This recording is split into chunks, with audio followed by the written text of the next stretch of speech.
Some of you, you've never known that you can change. You've thought, I just have to accept this. This is what I was born into.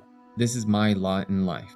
Yet the psalmist says, He makes my lot to fall in pleasant places. Sometimes your gift may be greater than your ability. And sometimes do you think you know why you haven't been given this massive opportunity? I've got this great singing gift, or I've got this great playing gift, but you go hang on.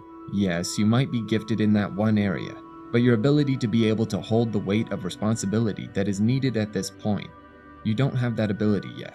So a lot of times we get frustrated with God because we want to be promoted according to our gift instead of our ability.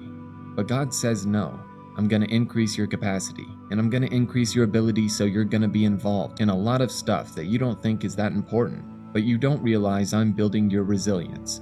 I'm building your strength. You grow to where you need to go. A lot of us were just waiting for God to drop it out of the sky, and God says no.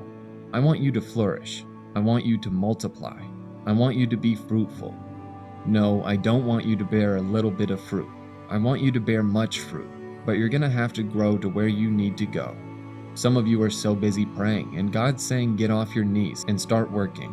I need you to get a job. That's what you need to have. I need you to begin to be fruitful and begin to work. Some things where you can't pray into being, you've got to start doing in order for that to happen. See, all the stuff that you think doesn't matter, it actually matters. It actually really does matter. How you perceive God is going to determine how you reproduce for God. And if you see Him as the loving God, a loving Father that gives you opportunity to grow and to multiply and to reproduce, you're going to say, okay, I'm in a hard place, but God, you've given me a shot. I'm going to show you. I'm going to give you more. This is what fear will make you do in life. It'll make you not multiply and not reproduce. Fear is going to make you pull back and try to just protect what you already have. You won't take any risks. You won't take any steps of faith. You'll step back and you'll protect. It says, So I was afraid, and I went and hid your talent in the ground. Here, have what is yours. You actually have the ability to increase or decrease your personal capacity. A lot of us, we are sitting and waiting for God, and God is waiting for us to get up and start to increase our capacity, to embrace the stretch, to do some things that are uncomfortable, to take some risks, to start a new course, to get around some new people, to get into some friendship circles that make us a little bit uncomfortable so that we can stretch, so that we can grow, that we research and start reading and start learning. Build your capacity so that God can pour more of Himself into you and do more through you on the earth. That's how it works, but you've got to build your capacity. The Bible says, To him who has, more will be given. Now that runs so contrary to a lot of our thinking, and we think, well, they just deserve more because they're just little and struggling. And there may be a case where that's true. I'm not dismissing that, but I'm saying, by and large, if you're ineffective with what you have and you're mismanaging what you have, why is God going to give you more to mismanage?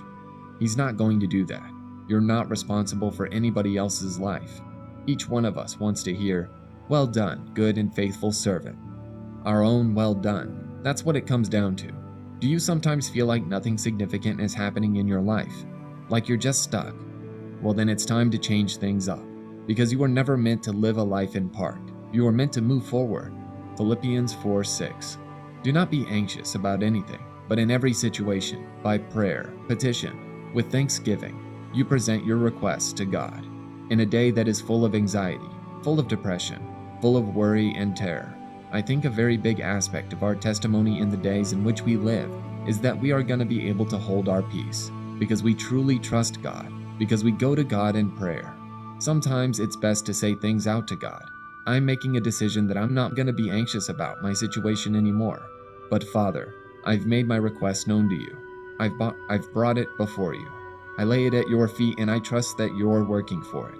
So I'm going to be anxious for nothing, but in everything, with prayer and supplication and thanksgiving. God, I've made my request known to you, and now, Father, I receive the peace of God that surpasses all understanding.